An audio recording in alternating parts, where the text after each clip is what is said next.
ನನಗನ್ಸುತ್ತೆ ಭಾರತ ದೇಶದಲ್ಲಿ ಮಕ್ಕಳು ಅನಿವಾರ್ಯವಾಗಿ ಅವರ ಭವಿಷ್ಯವನ್ನು ಏನು ತೊಂದರೆ ಆಗ್ತಾಯಿತ್ತು ಕೇಂದ್ರ ಸರ್ಕಾರದಿಂದ, ಇವತ್ತು ಅವರ ಹೋರಾಟದ ಮೂಲಕ ಒಂದು ಪಕ್ಷಾತೀತವಾಗಿ ಯುವಕರು ಅವ್ರ ಹೋರಾಟದಲ್ಲಿ ಜಯವನ್ನು ಕಂಡಿದ್ದಾರೆ. ಏನು ಧರ್ಮೇಂದ್ರ ಪ್ರಧಾನ್ ಶಿಕ್ಷಣ ಸಚಿವರಿದ್ದಾರೆ, ಅವ್ರು ರಿಸೈನ್ ಮಾಡಿದ್ದಾರೆ ಅಂತ ಈಗ ಮಾಹಿತಿ ಬಂತು. ಇದು ಇನ್ನೂ ಮುಂಚೆನೇ ಮಾಡಬೇಕಾಗಿತ್ತು. ಅವ್ರಿಗೆ ಏನಾದರೂ ನಿಜವಾಗಿಯೂ ಮರ್ಯಾದೆ ಗೌರವವನ್ನು ಉಳಿಸ್ಕೊಳ್ಳೋದು ಆಗಬೇಕು ಅಂದಿತ್ತು.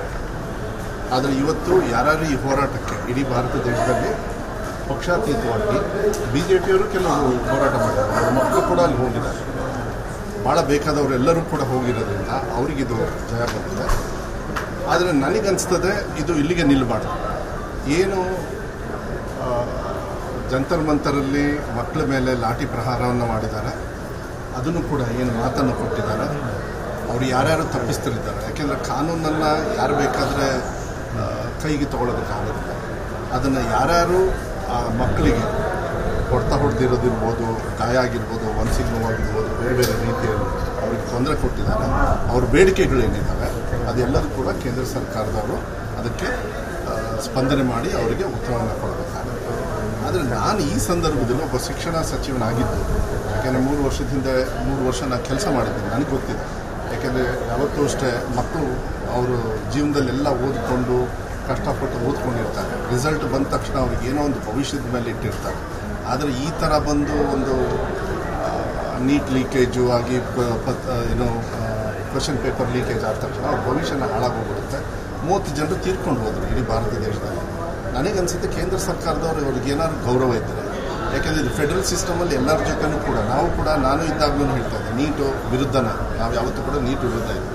ರಾಜ್ಯ ಸರ್ಕಾರಗಳನ್ನು ಕರಿಬೇಕು, ಎಲ್ಲ ಇಡೀ ರಾಜ್ಯದಲ್ಲಿ ಇರ್ತಕ್ಕಂಥ, ಇಡೀ ದೇಶದಲ್ಲಿ ಇರ್ತಕ್ಕಂಥ ಎಲ್ಲ ರಾಜ್ಯದವ್ರನ್ನ ಕರೆದು ಯಾವ ರೀತಿ ನಾವು ಮಾಡಬೇಕು, ಹೆಂಗೆ ಮಾಡಬೇಕು ಅಂತ ಕೇಳಿದಾಗ, ಯಾಕೆಂದರೆ ಇಲ್ಲೆಲ್ಲ ಕೂಡ ನಾವು 3 ಎಕ್ಸಾಮ್ ಮಾಡಿದ್ದೀವಿ ಒಂದೇ ವರ್ಷ, ನಿಮಗೆಲ್ಲರಿಗೂ ಗೊತ್ತಿದೆ, ರಿಸಲ್ಟು ಕೂಡ ಕೊಟ್ಟಿದ್ದೀವಿ. ಎಲ್ಲರನ್ನೂ ಕರೆದು ಮಾತಾಡಿದಾಗ ಅದು ಒಳ್ಳೆಯ ರೀತಿಯಲ್ಲಿ ಅದು ಉತ್ತರವನ್ನು ಕೊಡೋಕ್ಕೆ ಅನುಕೂಲ ಆಗುತ್ತೆ.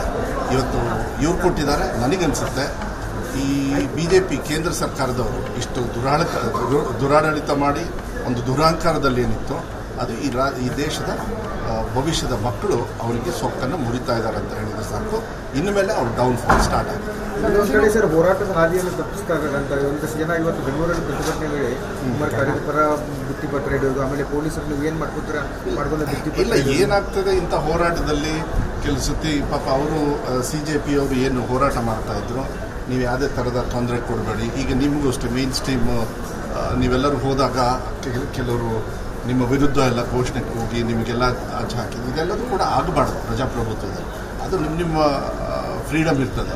ಆದರೆ ಇಂಥ ಅವಕಾಶಗಳು ನೀವು ಸೇರಿ ಅಂಥದ್ದು ಕೊಡಬಾರ್ದು. ಅವಾಗ ಏನಾದ್ರು ತಪ್ಪಾದರೆ ಆಡಳಿತ ಮಾಡೋರಾಗಲಿ, ನೀವು ಪತ್ರಿಕಾ ಮಾಧ್ಯಮದವ್ರು ಇರಲಿ, ಆಡಳಿತ ಮಾಡೋರಿರಲಿ, ಮತ್ತು ಆಫೀಸರ್ಸ್ ಇರಲಿ, ಇದೇನಾದ್ರು ಮಾಡಿದರೆ ಯುವಕರು ಈ ದೇಶದೊಳಗೆ ಹೇಳ್ತಾರೆ ಅನ್ನೋದಕ್ಕೆ ಇದೊಂದು ಉದಾಹರಣೆ. ಅದು ಆಗಬಾರ್ದು. ಹಾದಿ ತಪ್ಪಿಸ್ತಕ್ಕಂಥದ್ದನ್ನು ಮಾಡಿದರು. ಮೊನ್ನೆ ಎಲ್ಲ ನಾವು ನೋಡಿದಾಗ ಅವರು ಲಾರಿಯಲ್ಲಿ ಕಲ್ಲಿಟ್ಟಿರೋದು ಮತ್ತು ಅವ್ರ ಗಾಡಿ ಹಾಳಾಗಿರೋದನ್ನ ತಂದು ಹಿಂದಿರೋದು. ಬಟ್ ನನಗನ್ಸುತ್ತೆ ಈ ದೇಶದ ಯುವಕರು ಭಾಳ ಬುದ್ಧಿವಂತರಿದ್ದಾರೆ. ಯಾವ ರೀತಿ ಅವ್ರಿಗೆ ಪಾಠವನ್ನು ಕಲಿಸಬೇಕು ಅವ್ರಿಗೆ ಕಲಿಸ್ತಾರೆ. ಆದರೆ ಇನ್ನೂ ಕೂಡ ಬರೀ ಇದೊಂದೇ ಇಲಾಖೆ ಅಲ್ಲ, ಯಾವ ಇಲಾಖೆಯಲ್ಲಿ ಇವರು ದುರಹಂಕಾರವನ್ನು ತೋರಿಸ್ತಾ ಇದ್ದಾರೆ. ಅದೆಲ್ಲದೂ ಕೂಡ ಬೀದಿಗೆ ತರಬೇಕಾಗ್ತದೆ. ಜನರಿಗೆ ಅರ್ಥ ಮಾಡಿಕೊಂಡು ಸರ್ಕಾರಕ್ಕೆ ಪ್ರಶ್ನೆ ಮಾಡೋ ಹಕ್ಕು ಅವ್ರಿಗಿರ್ತದೆ. ಯಾವ ಬೆರಳಿಂದ ಮತ ಹಾಕಿದವರು ಆ ಬೆರಳನ್ನು ಇವತ್ತು ಫ್ರ್ಯಾಕ್ಚರ್ ಮಾಡ್ಕೊಂಡಿದ್ದಾರೆ ಅಂತ ಹೇಳಿದರೆ, ಈ ದೇಶದ ದುರಂತ ಏನಿದೆ ಅಂತ ಹೇಳಿದರೆ ಇವತ್ತು ಉತ್ತರ ಇವತ್ತು ಸಿಕ್ಕಿದೆ. ಯುವಕರಿಗೆ ಹೋರಾಟ ಆಗಿದೆ. ದೇವರು ಒಳ್ಳೇದಾಗಲಿ, ಈ ದೇಶ ಮುಂದಿನ ವಾರ ಸಚಿವ ಸಂಪುಟ ಅದೆಲ್ಲ ಕೇಂದ್ರ ಸರ್ಕಾರದಲ್ಲಿ ನಮ್ಮ ಕೇಂದ್ರ ನಾಯಕರೇನಿದ್ದಾರೆ ಅವ್ರು ಮಾಡ್ತಾರೆ. ಅವ್ರು ಏನು ತೀರ್ಮಾನ ತಗೊಳ್ತಾರೆ ಎಲ್ಲರೂ ಕೂಡ ಒಗ್ಗಟ್ಟಾಗಿ ಕೆಲಸವನ್ನು ಮಾಡ್ಕೊಂಡು ಸಂಪ್ರದಾಯ ನಮ್ಮಲ್ಲಿ. ಓಕೆ,